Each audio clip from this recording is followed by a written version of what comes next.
Martina, thank you for coming in. And good Saturday morning too. Let's get started with this one, Martina, in the Daily Mail. And it's that story of Russian jets flying over Estonia, violating NATO airspace. That's right. It's so these Russian jets flew over Estonia. Obviously, the second time it happens in 2 weeks. It's the second time that a NATO country triggers Article 4, which means that they're now having emergency talks with members. But I mean, it's incredibly dangerous. It's hard to underestimate how dangerous this is, especially because British pilots are in the Baltic right now, and the next time there might be something like this, an accident could happen, like a miscalculation could happen, and we could soon be dragged in a wider conflict. There's lots of questions. The Estonian Prime Minister said that what she wants is stronger political and economic pressure on Russia. There's now talk of a drone war in Eastern Europe. Yeah. But, sanctions and statements only go so far. NATO, I think, now has got to prove that its deterrent is working, because Putin is only going to, go again next time. Yeah. It's testing the fences, isn't it? I mean, it's Romania, it's Poland, now it's Estonia. It's just seeing where the NATO are going to respond. And also, the intelligence that Russian jets are getting by travelling over NATO airspace can't be underestimated. Yeah, also, I guess it's up towards Finland as well, because it was in the Gulf of Finland, not just within land airspace. But one of the pieces in the Mail story is the speech given by Sir Richard Moore, the outgoing MI6 chief, and he was talking about specifically about China as the people who are supplying Putin and emboldening him and letting him do this. When, as Sir Richard Moore said, he said that Putin faces an economic and political crisis that threatens his rule. So that as he leaves, and he is somebody who's got incredible insight, I suppose, he sees Russia really on the edge. So this is either a muscular push from Putin to try and show that he has got strength when he doesn't, or it is a kind of a last gasp of that particular regime. And as Martina says, at what point do NATO then have to really do something that is on the front foot rather than reactive, and just wait for even more incursions? I mean, I wonder what that thing is. I mean, I think it's the largest UK mission is in Estonia. It's the enhanced forward presence. So there's loads of UK troops there. There is this Eastern Sentry that they put out there. So there's UK jets going as well as other NATO jets as well. So as I think the Polish Prime Minister said recently, it's the closest that we've ever been to getting into a shooting war with the Russians. And as I was saying, every incursion risks a mistake, and we could quickly be dragged into this conflict. But I suppose it's just a question as to what do NATO nations do short of starting the war. Yeah, well, I mean, nobody wants to be seen as firing the first bullets, do they? And I suppose there is a telling difference between buzzing a country and going into their airspace, and then NATO or the West, de facto the West, going in and opening fire or having some kind of targeted response towards Russia. That is a very different thing. Yeah. But then I suppose that the other argument is, how much does Russia have left? They put so much into Ukraine. They are desperately trying to make sure that they can see out what Putin has started in Ukraine. So are they being left exposed? I mean, these are questions for people who know a great deal more than I'm ever going to. And also, it's one of those things that had to finish with the cliche, time will tell. We're just not going to know how this is going to play out, are we? All right, let's move on to one that we can sort of see playing out in front of us at the moment, can't we? The Express. Take us through the reporting there, and we'll tell the viewers what's happening. Lots of pictures of migrants crossing the channel yesterday.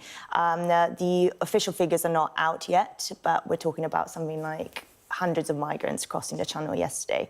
And it's significant, and it was another really embarrassing day for the Home Office, because in the morning they basically boasted about the one-in, one-out deal with France, which saw so far only 3 migrants sent back. At the same time, we saw hundreds of people arriving.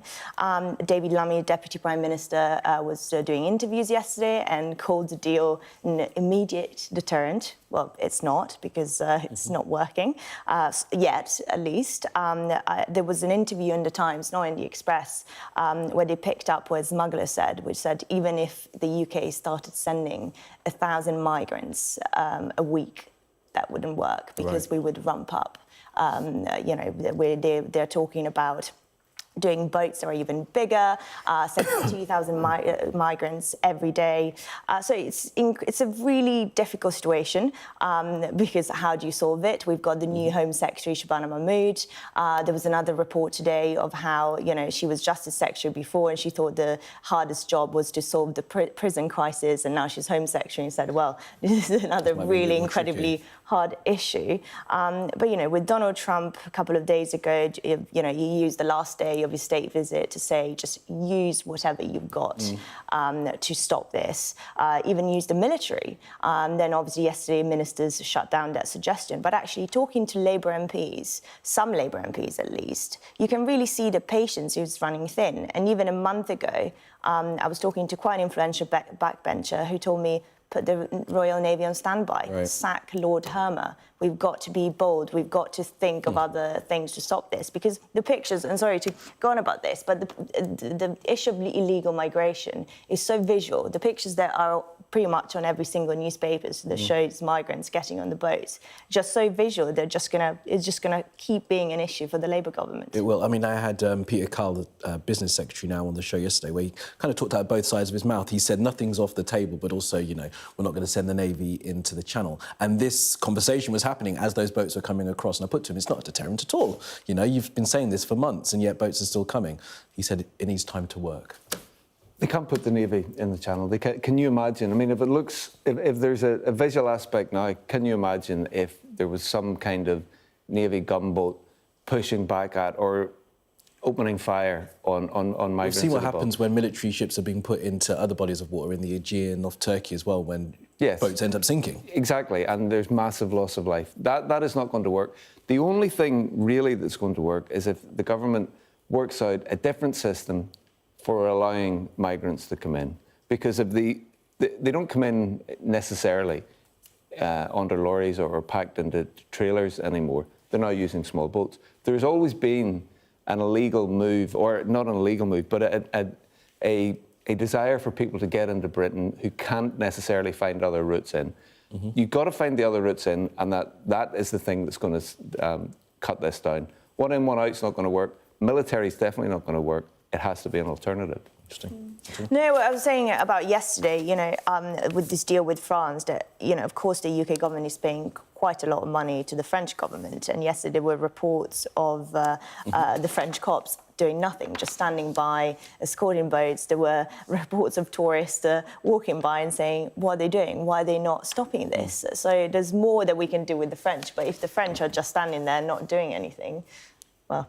Yeah, I can't. I mean, as Paul points out, it's been an issue for decades, and now, as you say, Martin, it's super visual because in lorries, we couldn't see people coming in, and now we can see these boats coming across, and the government's going to try and get a grip of it. All right, two stories I want to get to. Let's start with the IPOL and this reporting here, because I want to get to the stuff in the FT. Okay, well, if there wasn't enough to keep the government wrapped up with the small boats issue, the other one coming down is potential for massive tax increases in the budget in November.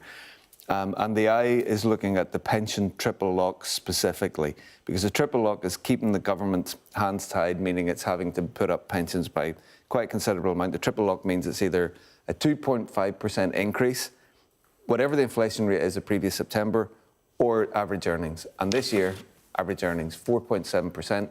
That's going to go up. It's going to take the average personal pension £12,535.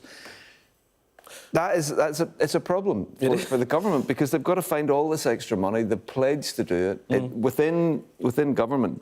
Okay. Pensions Minister Steve Webb said it's a manifesto commitment. I mean, it's not as if governments have never broken manifesto commitments, but I guess the this one they are sticking to at present. They are at present, and of course pensioners, I mean, probably deserve to have their pensions increasing because of the time that they've paid into the system. Absolutely. I mean, this is incredibly toxic. I mean, the economics are brutal, but if Rachel Reeves goes there, I mean, I cannot see her surviving this. We've already seen the backlash with the winter fuel payments. So. Quick final thought then, because this one, digital ID cards in the FT, Martina, we've only got about less than a minute though, so just take us through what this is. So, yeah, it looks like Keir Starmer is finally pressing ahead with digital ID. Of course, it's a big move because last time the government tried this was under Tony Blair and didn't go very Didn't go so well that time. It was quite a disaster. But, you know, Starmer clearly thinks the ground has changed because everyone has got a phone in their pocket, and digital banking and all of that. And the idea is that every person will have a digital, legally here, will have a digital ID to access services. But mainly what they're trying to do is that they think that this will get a grip on illegal migration. Because of illegal working. The grey market, absolutely right. Martina, Paul, thanks for that. Sorry to rush you, we've run out of time, but more from you guys next hour. All right, so we'll be back after this very short break with all of our top stories, including news of that Russian incursion into Estonian airspace. Stay with us.